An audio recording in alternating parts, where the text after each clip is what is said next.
지금부터 성가대 헌신 예배를 드리겠습니다.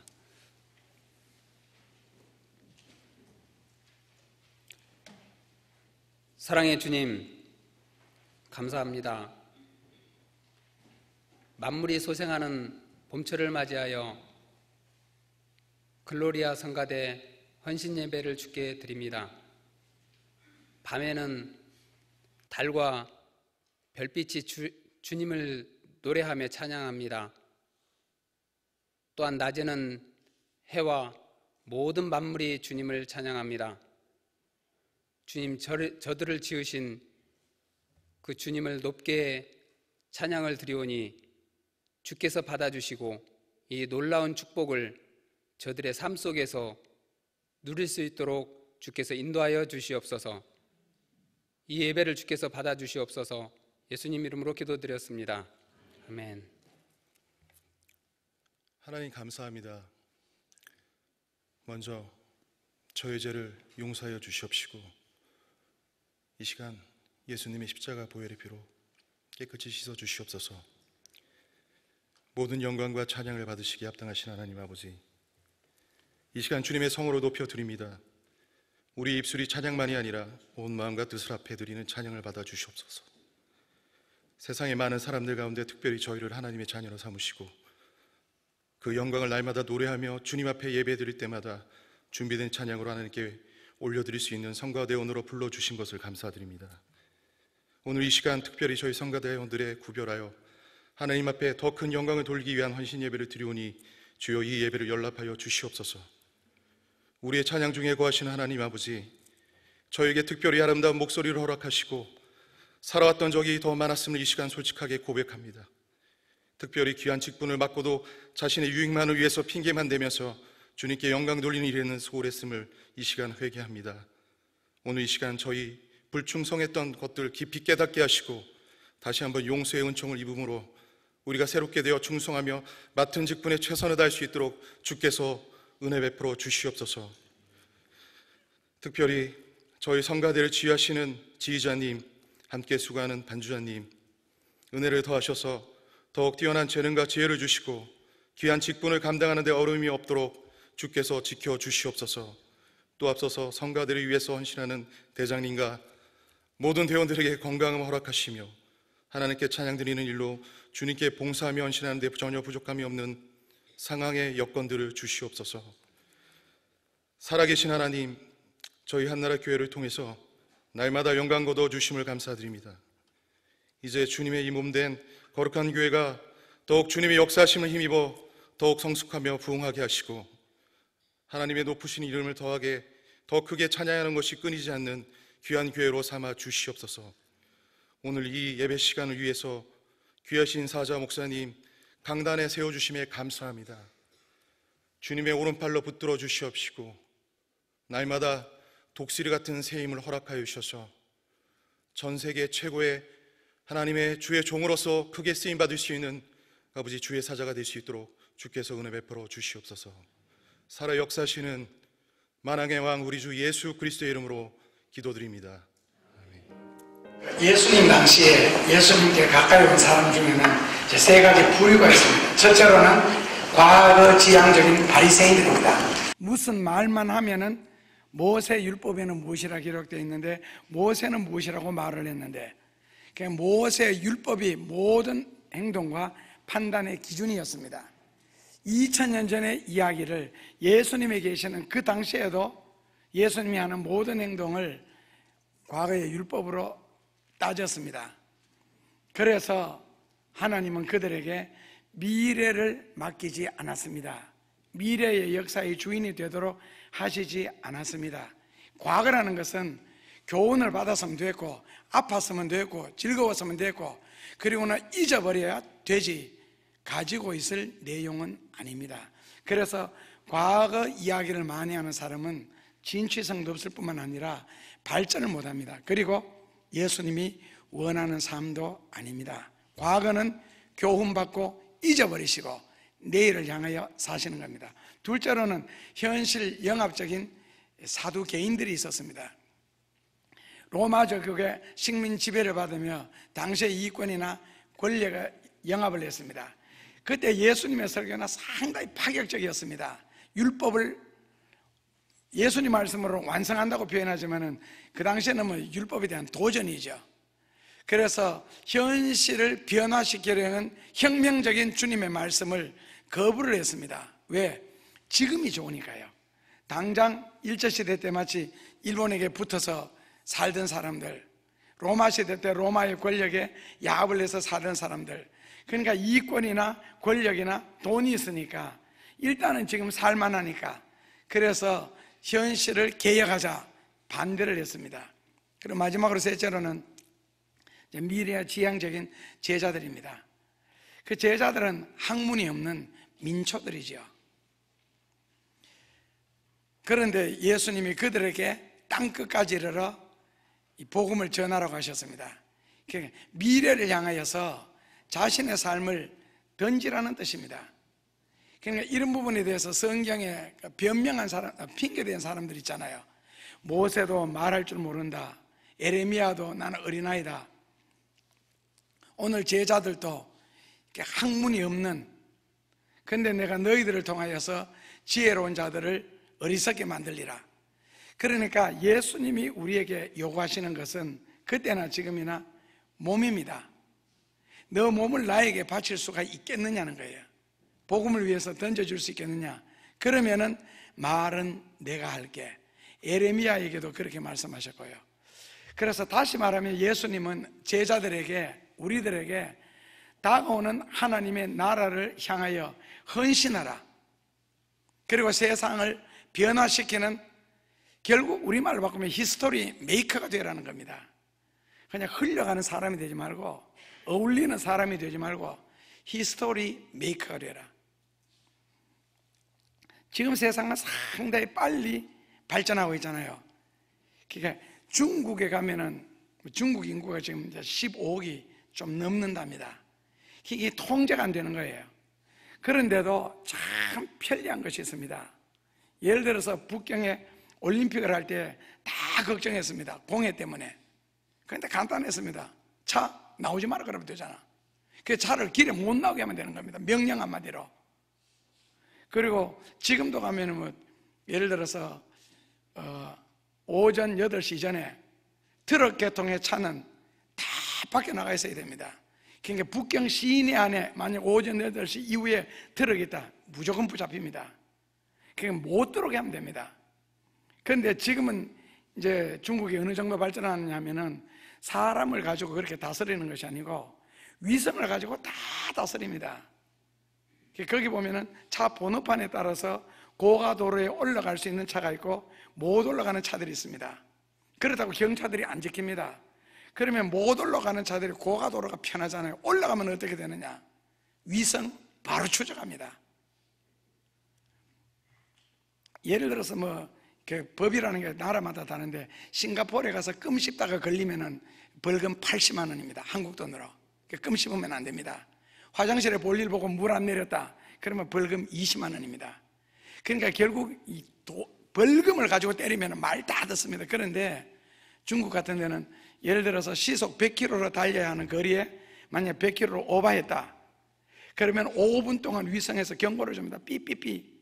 그런데 무시했다, 면허 바로 취소시켜버립니다. 그리고 관광버스 같은 사람을 많이 태우고 다니는 버스는 만약에 100km를 넘었다, 위성이 기름 공급을 중단시켜버립니다. 그렇게 길에다가 차를 세워버립니다. 그냥. 그게 무섭지요. 위성이 그 정도를 지금 간섭한다고요. 중국이라는 그 나라가. 그게 얼마나 빠른 속도로 지금 발달하고 있고 발전을 하고 있는지 모릅니다. 그렇게 해야만이 다스릴 수가 있으니까요. 그런데 그것이 중국 이야기겠어요. 그게 지금 표면적으로 드러나지 않을 뿐이지 지금 전 세계가 완전 후진국을 제외하고는 다 같은 속도로 가고 있습니다. 이제 멀지 않아서 곧 우리나라에 오지 않겠나. 제가 미국 갔을 때 차를 타는 사람들마다 다 안전벨트를 매더라고요. 우리나라는 그때 안전벨트를 안 매었거든요. 그리고 현대에서 만들어 팔았던 그 소나타 같은 경우에는 이제 특허내 있는 게 있죠. 내가 의자에 앉아서 창문을 닫으면 자동적으로 안전벨트가 딱 매여지는 거, 창문 열면 자동적으로 안전벨트가 풀리는 거, 이제 그걸 특허받았거든요. 근데 했는데 한국도 그러니까 딱 2년 지나니까 우리나라에도 안전벨트 이 자동, 요즘에는 차에 앉으면 뭐 안전벨트부터 제일 먼저 매잖아요. 귀찮거라. 그런데도 매더라고요. 지금은요. 그러니까 우리나라도 얼마 있지 않으면은 중국의 그 과학기술이 들어와서 전부 다 아마 위성을 통하여서 간섭할 때도 안 오겠나 하는 생각을 해봅니다. 그러니까 예수님이 우리에게 몸을 요구하시고 몸만 예수님을 향하여 투자하는 사람, 던지는 사람, 이걸 우리는 이제 헌신자 혹은 사명자라고 부르는데, 있다면은 하나님이 쓰시겠다는 거예요. 내가 하는 것이 아니고. 그러니까 아무리 어리석어도 좋고 못 배워도 좋다, 기계만 빌려달라는 거죠. 우리 몸이라는 기계를. 칼 마르크스가 한 말 중에서 지금까지 철학은 세계 역사를 해석해 왔다, 그러나 지금부터 철학은 세계를 변화시켜야 된다. 자, 만약에 이 말을 인용한다면 지금까지 교회에서는 설교만 해왔습니다. 그러나 이제 와서 성경 공부를 하는 곳이 소수로 있습니다. 그런데 앞으로는요, 교회가 성경을 해석해 주어서 조금 더 욕심을 낸다면 교회가 성경으로 세상을 변화시켜야 안 되나? 실제로 세계를 변화시키는 데는 많은 사람이 필요 없습니다. 7%만 하면 됩니다. 그러니까 7%의 근거는 어디에서 나오느냐면 바다의 소금물요. 바닷물 짜는데 실제로 그러면 소금기는 7% 정도 된다니까요. 그렇다면 7%만 정신 차리고 믿음으로 산다면 세계는 변화시킬 수가 있다는 건데, 주일날 되면 한국에 있는 사람의 거의 4분의 1이 교회로 다 몰려가잖아요. 25% 정도가. 그런데 예배 마치고 다시 집으로 돌아가서 월요일부터 토요일까지는 그 그리스도인들이 다 침전해 버립니다.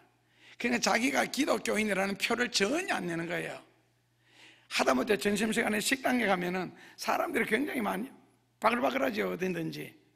그런데 그 중에서 25%는 분명하게 기독교인일 텐데, 눈 뜨고 이렇게 한번 살펴보십시오. 기도하고 밥 먹는 사람 몇 사람 있는지 거의 안 합니다. 간혹 가다 뭐 목사님이나 모시고 오면 어디서 기도 소리가 나지, 글쎄 거의 기도 안 하고 밥 먹습니다. 그런 것을 볼 때 결국에는 주일날만 기독교인이 되는 이제 선데이 크리스찬이라고 그러죠. 그렇게 됐지 삶의 현장에서 하나님의 자녀가 안 되어버리는 거예요. 그러니까 하나님도 더 이상 역사할 수가 없죠. 그래서 오늘 그리스도의 좋은 일꾼이 되기 위해서는 읽었던 사도행전을 통해서 볼 때 꼭 두 가지 조건을 요구했습니다. 첫째로는요, 성령의 충만한 은혜를 받은 경험이 있어야 된다. 이게 이제 오순절 마가의 다락방의 역사지요. 그 전에는 예수님이 아무리 설교하고 성경 가르치고 기도하셔도 제자들이 전혀 변화되지 않았습니다. 3년 반 동안 같은 솥밥을 드시면서 뭐 동행을 하고 그렇게 하실지라도 결국 마지막 3년 반 후에 예수님이 예루살렘에 십자가로 지러 올라가신다고 하셨을 때 그 제자들의 모습 보십시오. 지금까지 들었던 말씀들, 들었던 기도들 다 필요가 없는 거예요. 왜요? 성령의 은혜를 받지 못하기 때문에. 그래서 우리가 들었던 말씀, 내가 알고 있는 성경 말씀, 이것을 현실화 시켜주고 능력으로 바꾸어주는 역할을 하는 것이 그게 성령이거든요. 그럼 예를 들어서 뭐 지폐를 한 보따리를 내가 가지고 있다. 그래서 사막 여행할 때 그 지폐 한 보따리, 만약에 한 보따리가 한 2억 정도 내가 가방에 넣어서 들고 간다 했을 때 사막에서 지폐 2억이 할 수 있는 일이 뭡니까? 차라리 그거는 생수 한 병이 훨씬 낫지요. 그렇다면은 우리가 알고 있는 성경 말씀, 들었던 수많은 성경 말씀들이 성령이 역사하지 않으면은 그냥 머릿속에, 가슴속에 문자로만 남아 있습니다. 아무리 훌륭한 차, 좋은 차를 만들어 놔도 기름이 없으면은 고철 덩어리와 마찬가지라는 뜻이죠. 그래서 반드시 성령의 은혜를 받은 적이 있어야 된다. 왜? 그래야만이 하나님이 역사하실 수가 있고 성령의 역사를 통하여서 모든 것을 하나님의 능력으로 성경을 현실화시킬 수 있기 때문에 그렇습니다. 다른 말로 바꾸면은 믿음으로 이 일을 처리할 수 있기 때문에 그렇습니다. 그래서 반드시 성령의 충만한 은혜는 꼭 받아야 된다. 둘째로는 사도행전에서 볼 때는 하나님에게 헌신할 자를 하나님이 찾습니다. 그래서 하나님에게 헌신했기 때문에 하나님의 것이 되었고, 내가 너를 지명하여 불렀나니 너는 내 것이다. 그러니까 하나님의 것이 되었으면은 자기의 어떤 일, 집안의 어떤 일 보다가 하나님의 일을 먼저 할 거 아니에요. 왜냐하면 내가 하나님의 것이 되었고 하나님께 헌신, 즉 하나님께 드려진 몸이 되었기 때문에. 그래서 예를 들어서 교회 일과 가정의 일이 생겼을 때에 아직도 가정에 먼저 신경이 간다. 그렇다면 헌신자는 아닙니다. 교회 다니는 사람이겠죠. 그냥 예수 믿는 사람이겠죠. 모든 범사에 있어서 머리가 어느 쪽으로 먼저 가느냐, 발걸음이 어느 쪽으로 먼저 가느냐. 헌신자는 자기가 자기 것이 아니기 때문에 하나님의 것으로 살아야 되니까 하나님의 일을 먼저 하는. 그래서 하나님은 그런 자를 찾으신다는 겁니다. 헌신자를. 아무리 머리가 좋고 아이디어가 뛰어나고 능력이 많고 달란트가 넉넉하고 주님을 향해서 앞으로 내가 어떻게 살겠다는 수많은 계획이 있고 은혜를 많이 받고 성경을 많이 안다 할지라도 헌신하지 않는다면 하나님에게는 그 모든 것은 액세서리지 아무 필요가 없습니다. 아무 필요가 없습니다. 그래서 하나님은 하나님을 위하여 행동할 자, 하나님을 위하여 헌신할 자를 찾으시고 그 헌신자를 통하여서 모든 것을 이루어 나가십니다. 잘 아시는 19세기 때 가장 못 배우고 자기 나라 말도 제대로 못하고 자기 나라 말을 하는데도 10마디를 하면은 7마디에서 8마디가 말의 순서가 틀리고 문법이 제대로 나오지 않는 D.L. 무디. 근데 19세기에 하나님이 가장 귀하게 크게 쓰셨죠. 18세기 때는 스폴천, 물론 고등학교밖에 졸업 안 했습니다. D.L. 무디 국민학교 2학년 중퇴했습니다. 그런데 그가 어떻게 그렇게 큰 일을 할 수 있었느냐 했을 때, 그 어릴 때 전도를 받았습니다. 구두방에서 심부름하고 있을 때 전도자가 와서 예수 믿어라. 그러니까 어린 그 마음에 어떻게 하면 나도 크게 하나님에 대해서 막 이야기를 들으니까 그렇게 쓰여질 수가 있겠느냐고 했더니 그 전도자가 말하기를 하나님을 위하여 헌신하면 된대요. 그러면 하나님이 쓰신대요. 그래서 결국 이가 청년이 되었을 때에 이제 교회를 찾아갔습니다. 이 목사님을 찾아갔죠. 나도 교회를 위해서 뭔가 헌신하고 싶다고. 그래서 질문했습니다. 너 무슨 헌신하고 싶니? 유년주일학교 교사를 하고 싶습니다. 목사님은 단번에 거절했죠. 국민학교 2학년밖에 안 다닌 너보다가 많이 배운 사람 앞에서 가르칠 수가 없다는 겁니다. 거절당하고 왔습니다. 그리고 또 찾아갔습니다. 계속 반복했습니다. 그러니까 목사님이 마지막에는 그렇게 주일학교 교사가 하고 싶으면은 너가 전도해서 너가 반을 만들어서 네가 가르쳐라. 그 소리를 듣고 D.L. 무디는 뛸 듯이 기뻤습니다.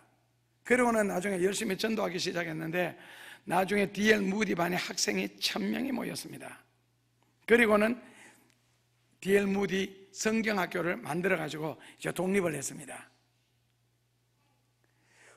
이제 물론 훗날에 그가 설교자가 되는데 결국에는 배움의 한계가 있다가 보니까 목회를 계속할 수는 없고 6개월 동안은 별장에서 기도하고 설교 준비만 했고 6개월은 교회에 나타나서 목회를 하고 그랬습니다. 근데 설교를 준비할 때 조그마한 예화를 하나 들면서도 하였습니다, 그랬더니 이 글씨까지 다 썼습니다. 머리가 안 따라주니까요. 그리고 지식이 못 따라주니까. 그리고 그런데도 불구하고 역사가 일어나는 것은요, 결론은요, 하나님이 쓰셨다는 겁니다. D.L. 무디보다도 훨씬 더 많이 배우고 훌륭하고 잘생긴, 그리고 색깔도 다른 그런 사람들도 많았겠죠. 그런 목회자들도 많았겠고, 결론은요, 하나님이 쓰셨다는 겁니다.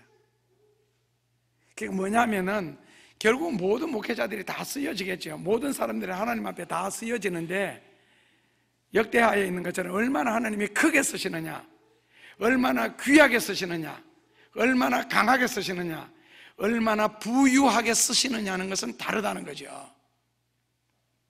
그러니까 하나님은 그때나 지금이나 헌신자들을 찾으시고 헌신하며 살려고 노력하는 사람들을 통하여서 역사하실 뿐만 아니라 자기에게 헌신한 사람들은 절대로 외면하시거나 버려두시지를 않습니다. 우리가 자동차를 사면은 경제속도, 연비라는 거 있잖아요. 기름 1리터로 뭐 13.5km 간다, 17km 간다. 왜 연비 따집니까? 자, 그렇다면 사람은 기름 1리터로 몇 킬로를 가느냐까지 따지면서 차를 살 때 참고를 합니다. 그렇다면 하나님을 향하여 헌신한 사람을 하나님이 버려두신다, 그는 말도 안 되는 이야기죠. 하나님이 외면하신다, 있을 수 없는 이야기고요. 헌신처럼 아름답고 귀한 말이 어디 있습니까? 그런데 헌신한 자를 예수님이 외면하신다, 이거는 성경에도 없는 이야기고 진리에도 없는 이야기입니다. 그래서 오늘 헌신 예배를 드리는 성가대원들에게 오늘 사도행전 본문을 통해서 그냥 영적인 교훈을 간단히 받고자 합니다. 거기 보면은 성경에는 보면은 성소가 나오고 성전이 나옵니다. 성소와 성전은 다릅니다. 성소라는 것은 성소 입구가 있고, 그리고 성소가 있고 지성소가 있습니다. 이거는 성소고, 그 성소에는 제사장 이상만 드나들 수 있는 장소고, 하나님 앞에 모든 걸 드리고 바치고 응답받는 그런 장소입니다. 그러니까 성전의 핵심 장소지요.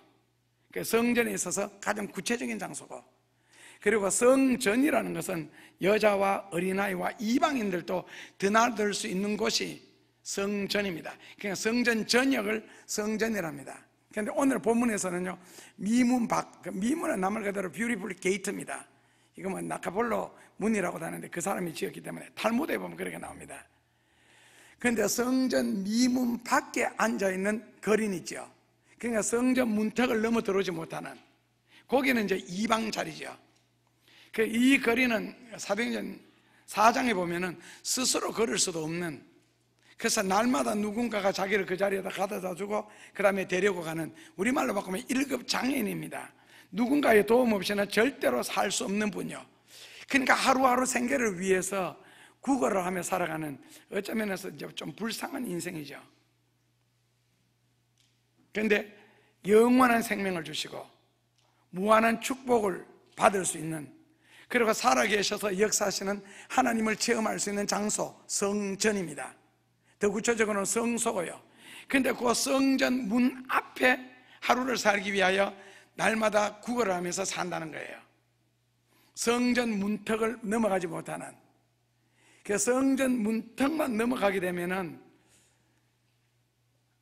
어떤 면에서 설명이 되어지지 않는 세계가 있을 텐데, 결국에는 성전 문 밖에서 그 구걸을 하며 산다는 것은 물질 만능주의에 찌들어 사는 현대인들의 모습이 아닐까. 현실만 바라보고 사는 것, 지금 당장에 살아야 된다는 것, 그러기 위해서는 돈이 필요하다는 것. 그러니까 신학교에서는 그런 토론다지요. 우리가 선교를 나갈 때에 먹을 것을 먼저 줘야 되느냐, 복음을 먼저 줘야 되느냐, 또 그거 가지고 또 붙어 싸웁니다. 살려놓고 복음을 전해야지. 한쪽에서는요, 일단 당장 죽더라도 복음을 듣고 죽어야 영원한 구원이라도 받지. 그냥 한쪽에서는 둘 다 주지, 둘 다를 어떻게 또 동시에 주느냐는 거예요. 그런 식으로 합니다. 그러니까 결국에는 그 문턱을 중심으로 해서 갈려진 세계 사는 것 있잖아요. 성경에서는 뭐 어려운 이야기 참 많이 나오잖아요. 고난 이야기 많이 나오고, 그리고 실제로 성경의 인물들은 고난을 이긴 인물들의 이야기죠. 고난을 극복하지 못한 실패한 사람들의 이야기고, 그렇다면 결국 어려움이라는, 고난이라는 것을 내가 소화를 시키고 극복을 하느냐, 소화가 되느냐 당하느냐에 따라서 실패한 사람, 하나님이 쓰시는 사람. 그런데 왜 하나님이 사람들을 자꾸 훈련시키겠어요? 우리 자체가 타락된 몸, 변질된 몸이잖아요. 진리에서 떨어져 있는 몸. 그런 세계에 있는 사람들을 하나님이 불러다가 하나님이 쓰실 수가 없다는 거예요. 왜요? 안 맞으니까요. 첫째로는요, 사고방식이 안 맞습니다. 성격이 안 맞습니다. 의식 구조가 안 맞습니다. 맞는 게 하나도 없습니다. 그러니까 하나님이 못 쓰시지요. 그러니까 하나님이 쓰시려고 다듬는 거거든요. 그러니까 군인을 만드는 거죠. 훈련을 통해서. 군인은 걸음걸이도 다르잖아요. 예를 들어서 뭐 사관학교를 가면은 숟가락 올리는 식사 자세도 다르잖아요. 모든 것은 직각이니까요. 그러니까 농담 삼아 그럼 오줌도 직각으로 놓아야 되네. 그런 농담도 합니다. 그런데 결론은 성경이 우리에게 주는 교훈은 아무리 어려울지라도 힘든 상황에 처해 있을지라도 고난을 받는다 할지라도 크게 말하면은 예수님만 생각하면 되고 좀 더 구체적으로 말하면은 예수님의 재림을 생각해라. 그러면서 그 다음 우리에게 하시는 말씀이 뭡니까? 항상 기뻐하고 쉬지 말고 기도하고 범사에 감사해라. 그게 범사에 감사가 된답니다. 항상 기뻐할 수가 있고 예수님의 재림을 생각하면, 아니면은 예수님 자신만 생각해도, 예수님이 나에게 어떤 분이냐만 생각해도 항상 기뻐할 수가 있고 범사에 감사가 된답니다. 가장 어렵고 가장 괴로운 상황에서도. 왜? 예수님만 생각한다면. 그래서 오늘 진리의 문 앞에서, 영원의 문 앞에서 큰 축복의 문턱에 들어가지 못하고 입구에만 있는 모습을 바라볼 때 아는 사람에게는 측은한 생각이 들죠. 왜 저기까지 밖에 못 왔을까?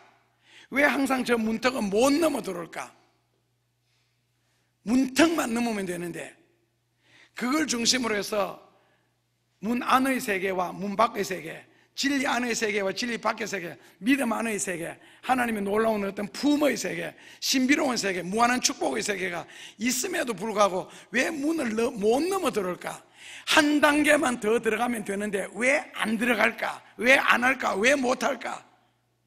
한 발자국 한 걸음만 더 나가면 되는데, 한 번만 더 양보하면 되는데, 한 번만 더 간절하게 기도하면 되는데, 한 번만 더 부르짖으면 되는데, 무엇이 그렇게 걸림돌이 돼가지고 못 넘어올까? 저기에 머물러 있을까? 그 영적인 세계에 들어가는 일에 있어서 무슨 걸림돌이 있을까? 문턱 안에 사는 길이 있고, 문턱 안에 축복받는 길이 있고, 문턱 안에 영원한 생명이 있는데, 그리고 그런 것을 누리면서, 그리고 하나님의 영광을 드러내야 할 사람들이 그 문턱을 넘지 못함으로 그냥 일상적으로 교회만 다니는 것으로 만족하고, 그냥 내가 그냥 기도하는 것으로 만족하고, 하나님의 응답하시든지 말든지, 하나님의 역사하든 말든 그건 내 소관도 아니고 그런 일은 관심도 없고, 그냥 내가 예수 믿는다, 내가 교회 다닌다, 이것으로 그냥 만족을 하고 그 영적인 문턱 입구에서 머물고 있는 사람들, 그러면서도 그 안전병이나 당장 살아야 되니까 이제 돈을 달라는 거죠. 현실적인 문제니까. 그렇다면은 지금 우리가 처해 있는 삶의 현장에 던져졌을 때 현실적인 문제, 가정적인 문제, 어떤 각종 삶의 문제가 과연 그 문턱을 넘어가는 일에 그렇게 장애가 될까? 그렇다면은 그런 장애도 안 극복하고 신앙생활 잘한 사람, 하나님의 능력을 받고 축복을 받고 하나님이 귀히 쓰시고 크게 쓰시고 부하게 쓰신 사람이 과연 있을까? 입구에 머뭇거리는 사람을 보고 하나님이 들어서서 쓰신 적이 있을까? 그러면서 문턱 밖에 있는 사람도 여러 가지 핑계를 대겠죠. 들어가지 못해야 할 사정, 들어가지 못하는 이유. 그런데 그걸 과연 하나님이 받아들일까? 안 받아들이죠. 절대로. 결국 스스로 넘어올 수 없는 세계, 스스로 깰 수가 없는 세계가 있기 때문에 결국 안전병이에게 예수님은 베드로를 보내셨죠. 은이나 금을 달라는 거예요. 돈을 달라는 거죠. 그런데 베드로는 은과 금은 내게 없다, 은과 금을 받을 걸 쳐다보는 사람에게 없다, 한순간에 실망이 팍 되겠지요. 그러나 베드로는 내게 있는 것으로 너게 주겠다. 방금 돈 없다 했는데 그렇다면 무엇을 줄까? 예수 그리스도 이름이었는데 얼른 볼 때는 굉장히 야박하게 느껴졌고, 나사렛 예수 그리스도 이름을 내게 먹여준다. 그렇다면 누구 질문처럼 나사렛이 뭔데요라고 할 만하죠. 그런데 왜 베드로가 당장 배가 고픈 돈을 필요로 하는 사람에게 그런 거는 없지만 예수 그리스도를 주겠다 했겠어요? 베드로가 아는 예수님, 베드로가 체험한 예수님은 그 예수 그리스도 이름 안에 사는 길이 있고 영원한 길이 있고 축복된 삶이 있고 놀라운 기적이 있고 온갖 능력이 있고, 그것을 주는 것이 절대로 야박한 것이 아니라는 것이죠. 그래서 본문에서는 은과 금과 대조되는 것이 나사렛 예수 그리스도 이름이죠. 금과 은은 내게 얻거니와 나사렛 예수 그리스도 이름. 결국 예수 그리스도 이름 안에는 은과 금은 줄 수는 없지만은 은과 금 이상으로 아주 여러 가지 각도에서 다양한 놀라운 것들이 숨어 있습니다. 그리고 예수님 이름 안에 그 모든 걸 다 감추어 놓았습니다. 오늘 안전병에게 있어서는요, 온전한 몸으로 회복하는 거, 죽는 사람에게는요 영원한 소망을 주는 거, 가난한 이들에게는 하나님의 무한한 축복을 베풀어 주시는 거, 걱정과 근심의 사이에 있는 사람들에게는 마음의 평안과 하나님의 위로가 가득한 거, 그것도 감격스러울 정도로. 그리고 그걸 내가 체험할 뿐만 아니라 오히려 다른 사람에게까지 그렇게 만들어줄 수 있는 능력까지. 그래서 베드로도 나사렛 예수 그리스도 이름으로 명하노니, 이렇게 함으로써 결국 예수님이 직접 역사하신 것이 아니고 베드로가 했음에도 불구하고 예수님이 그렇게 역사를 하셨습니다. 그것이 나사렛 예수 그리스도 안에 있다는 거거든요. 그렇다면 예수 그리스도 안에 무엇이 있을까? 이걸 우리가 한번 그 영적인 세계 탐구를 해봐야 됩니다. 나사렛 예수 그리스도 이름으로 하는 순간에 그는 결국 40년 이상 성전 문 앞에 앉아서 구걸하던 삶을 박차고 성전 안에 뛰어들어가 하나님을 찬미하였더라 그랬습니다. 은과 금, 그러니까 돈, 현실만 알고 살던 사람이 어떻게 갑자기 성전 안에 뛰어들어가서 하나님을 찬미하기 시작했겠어요? 무슨 일이 있었길래? 그러니까 결국 성전 문 안의 세계와 성전 문 밖의 세계가 이 안전변경에는 완전히 다른 세계잖아요. 성전 문 밖에 앉아 있었던 동안에는 무슨 짓만 했어요? 그런데 성전 문 안에 들어갔을 때는 뛰면서 하나님을 찬미했습니다. 더 이상 현실적인 문제, 돈 문제로 괴로워하지 않는 세계를 체험하기 시작했죠. 예수 그리스도 안의 세계. 그래서 이제 우리가 체험적인 세계라 그러는데, 성전 문 안을 넘어 들어오는데 이 사람이 몇 년 걸렸습니까? 사도행전 4장 22절에 보면요, 40년 이상 걸렸습니다. 이스라엘 백성들이 광야길을 걸어가는데 가나안 입구까지 몇 년 걸렸어요? 40년이 걸렸습니다.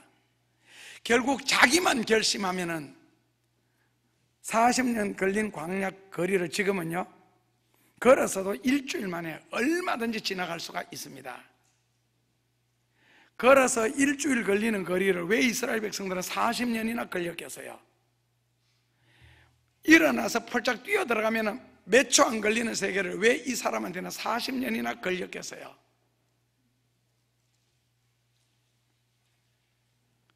내만 결심하면, 나만 각오하면 얼마든지 인생을 단축할 수가 있고 하나님의 그 놀라운 세계를 단축할 수가 있는데, 몇 초 안 걸리는 거리를 40년 이상 걸렸다는 겁니다. 일주일 걷는 거리를 40년만 해도 못 들어갔다는 겁니다. 결심 문제입니다. 그리고 결심하고 실천한다면 길 절대로 멀지 않습니다. 항상 가까운 데 있습니다. 아브라함이 하나님 앞에 제사를 드릴 때도 응답은 바로 옆에 있었습니다. 양이 수풀에 걸렸는지라. 그러나 하나님이 되었다 할 그때까지 아브라함은 양 울음소리를 못 들었습니다. 원래 양으로 제사 드리게 되어 있잖아요. 못 봤기 때문에 자식으로 제사를 드리려고 했는데, 만약에 그 전에 양을 발견했더라면 이삭이, 양이 저기 있는데 그러니까 이삭의 눈에도 아브라함의 눈에도 양이 안 보였고 양의 울음소리도 안 걸렸습니다. 양이 거기 수풀에 걸려가지고 얌전하게 날 잡아서 제사 드리라고 가만히 누워 있었겠어요? 빠져나오기 위해서 발버둥을 쳤겠어요? 그러나 하나님이 인정하기 전까지, 너가 나를 경외하는 줄 이제야 알겠노라, 그 음성을 듣기 전까지는 안 들리고 안 보이고 안 잡힙니다. 하나님이 허락하시 전에는. 그러니까 이거는 이제 영적인 탐구에 의해서만 가능한 거거든요. 왜냐면 하나님과의 문제니까요. 그러니까 베드로가 손을 딱 잡는 순간, 나사렛 예수 그리스도 이름을 외치는 순간 그 자리에서 되잖아요. 그러니까 40년이 걸려야 가나안에 들어가고 40년이 걸려야 안전병이가 일어나는 것이 아니라는 뜻이죠. 그런데 그 성전문을 수없이 드나든 사람들이 그 안전병이에게 하나님에 대한 이야기를 안 했겠어요? 복음에 대한 이야기를 안 했겠어요? 수도 없이 했을 겁니다. 사람마다 예수 믿으라고 아마 거의 다 했을 겁니다. 날마다 하루에도 얼마나 많이 듣는지도 모릅니다. 그런데 그거는 어디까지나 듣는 이야기였고요, 습관적으로 들을 뿐이고, 아 그렇지 일 뿐이지 자기 이야기는 아니었습니다. 왜요?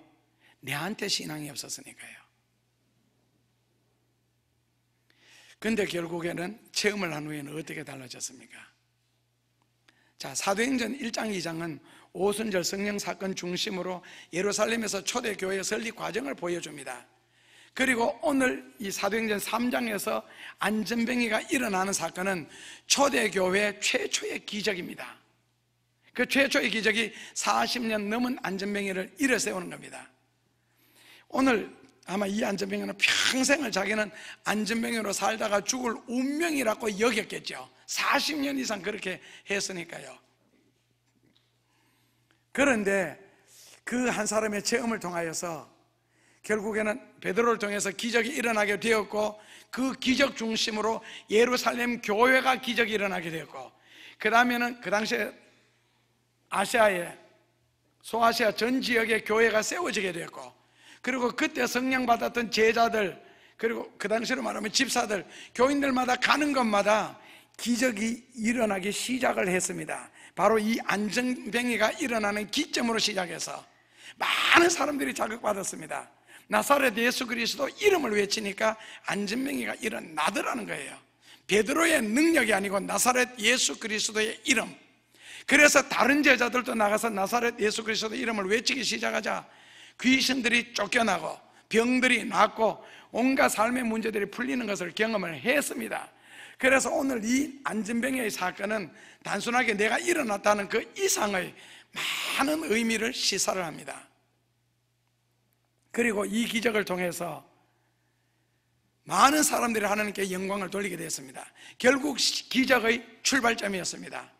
뛰면서 참여할 수 있는, 그리고 수많은 사람들이 하나님께 영광을 돌리게 되고 하나님께로 돌아오는 사건이 일어났습니다. 그리고 그 계기가 되었습니다. 한 사람의 철저한 체험을 통하여서 하나님께는 큰 영광이, 본인에게는 평생의 소원을, 수많은 사람들에게는 하나님의 살아계심을 알리는 동기가 되었다는 겁니다. 그리고 이 안전병이 자기 같은 죄인에게도 하나님이 역사하신다는 것, 40년 이상 불구로 살았지만은 보잘것없는 나에게도 하나님의 은총이 임할 수 있다는 것, 그리고 나에게도 기적이 일어난다는 것, 남들이 간증하는 하나님을 나도 간증할 수 있게 되었다는 것, 그래서 수많은 사람들에게 바로 그러한 희망의 메시지를 던져주는 기회가 되었습니다. 그리고 하나님은 지금도 살아 역사하신다는 증명하는 아름다운 기회가 되었습니다. 교회의 탄생과 교회는 하나님이 역사하신다, 교회는 하나님이 주인이시다, 그리고 교회의 부흥을 가져오는 크나큰 계기가 되었습니다. 그러므로 오늘 이 말씀을 듣는 여러분들이 왜 잘 되어야 되는지, 여러분들의 가족들이나 자녀들이 왜 잘 되어야 되는지, 왜 하나님의 축복을 받아야 되는지 아마 우리에게 시사하리라 생각합니다. 하나님께 뛰며 찬미하게 되는 그날요. 그러니까 너무 기뻐서 펄펄 뛰며, 원어 성경에서는 그냥 펄펄 뛴다 이렇게 놨습니다. 너무 기뻐서, 그러니까 스프링을 늘렸다가 놓으면 딱 튀듯이 그렇게 튀었다 이렇게도 나옵니다. 그러니까 자다가도 깜짝 놀라서 펄펄 뛸 수 있는, 그리고 춤은 슬픈 사람은 춤을 추지 않습니다. 그런데 성전에 뛰어들어가 춤을 추면서 하나님 앞에 참여했다. 얼마나 기뻤길래. 펄펄 뛰며 춤을 추며 하나님을 찬미할 수 있는 그 자리, 하나님을 체험하는 그 자리, 평생에 자기의 소원이 이루어지는 자리, 하나님이 사셔서 역사하시는 그 자리, 하나님이 나에게도 역사하신다는 그런 체험의 자리. 오늘 몸과 마음과 생활을 들여서 헌신 예배를 드리는 성가대원뿐만 아니라 이 말씀을 듣는 여러분 모두가 그 기쁨의 자리, 영광의 자리, 축복된 자리, 바로 꼭 여러분들이 있으시기를 주님의 이름으로 축원합니다. 영화로우신 예수님, 안전뱅이가 습관적으로 사람들이 던지는 소리를 들었지만, 그러나 체험을 하고 나니 다른 세계가 나타났습니다. 주님, 저희들도 영적인 문턱에 머무르지 말게 하여 주옵소서. 이번 한 주간 기도하게 하소서, 말씀 묵상하게 하소서, 복음을 전하려고 애쓰게 하소서, 그러는 과정 속에서 체험하게 하소서, 그리고 더 확신하게 전하게 하소서. 말할지 않을지라도, 내가 말로 하지 아니할지라도 사람들이 나를 알게 하옵소서, 그리고 나를 보게 하옵소서, 그리고 나와 같이 되라고 안전뱅이처럼 본을 보여줄 수 있는 저희들에게 축복하여 주옵소서. 꼭 믿음으로 살게 하여 주옵소서. 영적인 문턱 넘어서게 하여 주옵소서. 달걀 껍질 깨고 나와 새로운 세계를 보게 하여 주옵소서. 말로만 듣던 세계, 눈으로만 읽던 성경, 말로만 듣던 하나님, 능력, 기적, 이제는 그 주인공 된 자리에 펄펄 뛰며 기뻐하며 찬미하는 그 자리, 하나님께 영광 돌리는 그 자리에 저희들이 있게 하여 주옵소서. 예수님 이름으로 기도하옵나이다.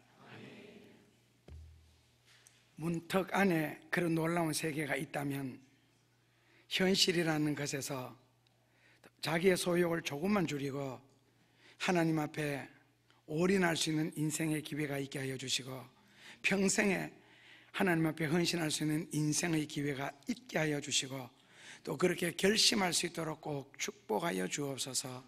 그날의 영광을 위하여, 어떤 날에 후회하지 않기 위하여 지금이 있게 하여 주옵소서. 예수님, 멀리 있는 것이 아니라는 것 또한 압니다. 꼭 축복해 주옵소서. 이제는 교회의 머리가 되시며 우리의 삶의 주인이 되시는 예수 그리스도의 은혜와 하나님 아버지의 귀한 사랑과 크신 사랑과 놀라운 사랑과 성령의 무한한 역사가 오늘도 말씀을 육신으로 만들어 주시고, 듣는 진리가 체험되는 진리로 역사하여 주실 성령의 귀한 역사가 오늘 헌신 예배를 드리는 성가 대원들이나 이 말씀을 듣는 사랑하는 모든 교우들 머리 위에, 가슴 속에, 삶의 현장 가운데서 끊임없이 역사하여 주시옵기를 간절히 축원하옵나이다. 아멘. 이번 한 주간은 그 어느 때보다도 가장 거룩한 시간이니까 교회를 오실 수 없는 형편에 계시는 분들은 집에서라도 꼭 시간을 정하셔서 기도하시고, 이번 한 주간 동안 9시부터, 근데 이 정도 고난에 참여, 고난도 아니고 은혜 받는 일인데 못한다면 고난이 없이는 영광도 없고 또 십자가의 죽음 없이는 부활도 없다는 거, 꼭 그 원리를 생각하면서 이런 한 주간들을 무시했다가 나중에 진리로부터 외면당하거나 예수님한테 무시당하는 일이 없도록 한 주간 동안 꼭 기도하는 한 주간이 되셨으면 좋겠고, 웬만하게 자기 즐거운 것, 소욕 이런 거는 좀 절제하고 꼭 이번 한 주간만이라도, 평소에도 늘 그러시겠지만 진리 안에 머무는 시간들이 되었으면 좋겠습니다. 예, 그렇게 되어지기를. 내일 저녁부터요. 감사합니다.